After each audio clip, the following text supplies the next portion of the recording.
الحمدللہ رب العالمین والصلاة والسلام علی سید المرسلین اما بعد فاعوذ باللہ من الشیطان الرجیم بسم اللہ الرحمن الرحیم۔ درود پاک پڑھ لیجئے۔ اللہم صلی علی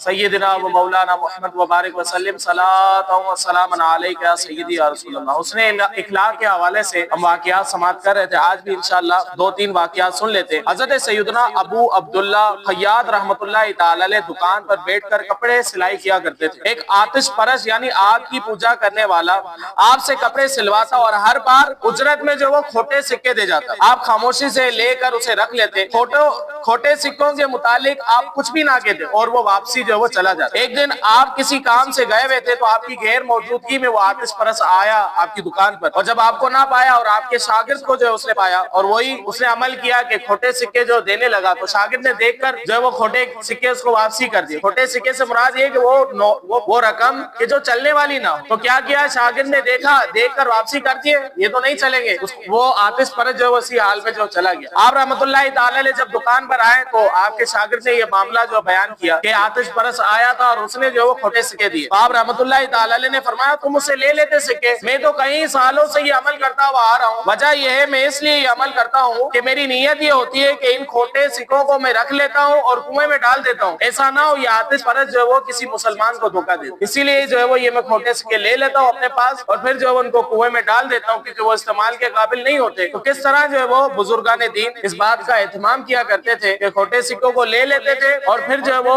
اس کو کنویں وغیرہ میں ڈال دیتے تھے تاکہ یہ شخص جو وہ کسی دوسرے مسلمان کو دھوکہ نہ دے۔ حضرت سیدنا قیس بن عاصم رضی اللہ تعالیٰ عنہ سے پوچھا گیا وہ کس قدر بردبار تھے، فرمایا ایک مرتبہ وہ اپنے گھر میں بیٹھے تھے، ایک لونڈی ان کے پاس سیخ لائی جس پر بنا ہوا گوشت تھا، وہ اس کے ہاتھ سے گر کر آپ کے ایک چھوٹے صاحبزادے پر جا گرا اور جس کے باعث اس بچے کا انتقال ہو گیا۔ لونڈی یہ دیکھ کر ڈر گئی تو انہوں نے فرمایا کہ ڈرنے کی کوئی حاجت نہیں ہے، میں نے اللہ عز و جل کی رضا کے لیے تجھے معاف بھی کیا اور تجھے آزاد بھی کیا۔ کتنی بڑی جو ہے وہ ایک بردباری کا مقام ہے کہ آپ نے کتنی بردباری کا جو ہے وہ مظاہرہ کیا کہ بچے کا انتقال ہو گیا لونڈی سے، پہلے یہ معاملہ تھا، اب جو ہے وہ اب ہمیں بھی یہ چاہیے کہ اگر ہمارے ماتحت اگر کوئی کام کرتا ہے، ہمارے ماتحت کام کرتا ہے کوئی بھی، اگر اسے غلطی ہو جائے اس غلطی کو جو ہے وہ درگزر، گھر کے اندر جو ہے وہ گھر کھانا پکانے میں کوئی 19-20 ہو گیا اس میں بھی جو ہے وہ آپ دل رکھنے کے لیے جو ہے وہ آپ کہیں کہ اچھا ہے، صحیح ہے، جیسے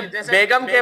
حوالے سے تو یہاں تک بھی یہ چھوٹ ہے کہ اس کی دل خوش کرنے کے لیے جو آپ جھوٹ بھی جو ہے وہ بول سکتے، اتنی اجازت بھی ہے۔ چائے جو ہے وہ صحیح نہیں بنی، بیگم پوچھے کیسی چائے بنی، آپ کہیں سبحان اللہ تو آپ نے چائے ایسی بنائی ہے کہ پی کے مزہ آ گیا، اس کا دل خوش ہو جائے، دل خوش ہو جائے گا، مطلب یہ ایسا جھوٹ ہے کہ جس سے کوئی معاملہ جو لازم نہیں آتا۔ ایسا آپ کہہ سکتے ہیں کھانا پوچھیں، بیگمیں پوچھتی رہتی ہے نا کیسا کھانا پکا ہے، آپ کہیں سبحان اللہ تو ایسا آپ نے کھانا بنایا ہے، ایسا نہ وہ مذاق میں لے لے، ایسی بھی نہیں بات کرنی، مذاق میں بھی نہیں، مطلب آپ نے ماشاءاللہ بڑا اچھا کھانا پکایا تو اس کی جو ہے وہ ایک حوصلہ افزائی بھی ہوگی۔ تو یہ بزرگان دین کے جو اس طرح کے معاملات ہوتے تھے۔ اب بیٹے کا انتقال ہو گیا، آپ نے جو اس کو معاف بھی کر دیا، نہ صرف معاف کیا بلکہ اس کو آزاد ہی کر دیا۔ امام اعظم ابو حنیفہ رحمۃ اللہ تعالی علیہ کے حوالے سے واقعہ سماعت کرتے ہیں کہ صبر جو ہے نا، صبر یہ کسی کی جان بھی لے سکتا، بہت بڑا جملہ ہے۔ امام اعظم ابو حنیفہ رحمۃ اللہ تعالی علیہ کے والد صاحب کا انتقال ہو گیا، 3 دن جو آپ تعزیت میں بیٹھے رہے اور 3 دن کے بعد جیسے آپ گھر سے باہر نکلے تو ایک بندہ جو بڑا حافظ تھا امام اعظم ابو حنیفہ رحمۃ اللہ تعالی علیہ سے، سخت مخالف تھا اور سارا علاقہ ہی جانتا تھا، اب کوئی کسی کا مخالف ہوتا ہے پتہ تو چل ہی جاتا ہے، تو وہ شخص جو ہے وہ امام اعظم ابو حنیفہ رحمۃ اللہ تعالی علیہ جیسے ہی جو باہر نکلے اور آپ کے شاگرد بھی جو ہے وہ آپ کے ساتھ تھے، تو جو ہی چوک پر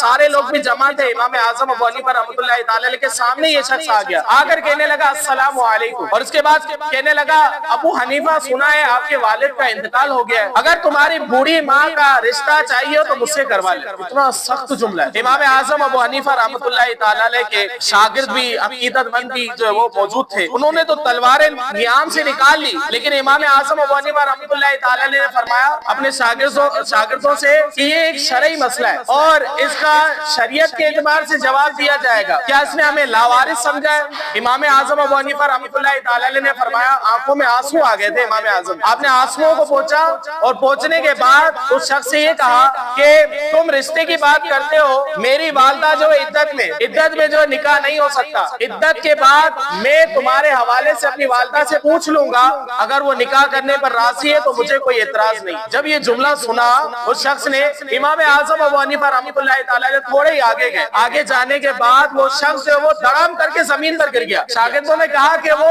شخص جو وہ گر گیا اس کا انتقال ہو گیا۔ امام اعظم ابو حنیفہ رحمۃ اللہ تعالیٰ نے یہ جملہ دوبارہ ارشاد فرمایا، کیا اس نے مجھے لاوارث سمجھا؟ اللہ رب العزت انصاف کرنے والا ہے، اس نے اس قدر جو ہے وہ بدتمیزی کا مظاہرہ کیا امام اعظم ابو حنیفہ رحمۃ اللہ تعالیٰ سے، اور آپ نے صبر کا کس قدر مظاہرہ کیا، اور امام اعظم کی صبر نے اس شخص کی جان ہی لے، اس قدر جو ہے وہ صبر کا مظاہرہ فرمایا۔ اللہ کریم سے دعا ہے کہ اللہ تبارک و تعالیٰ ہمیں بھی بزرگان دین کی سیرت پر چلنے کی توفیق عطا فرمائے، آمین بجاہ نبی صلی اللہ علیہ وسلم۔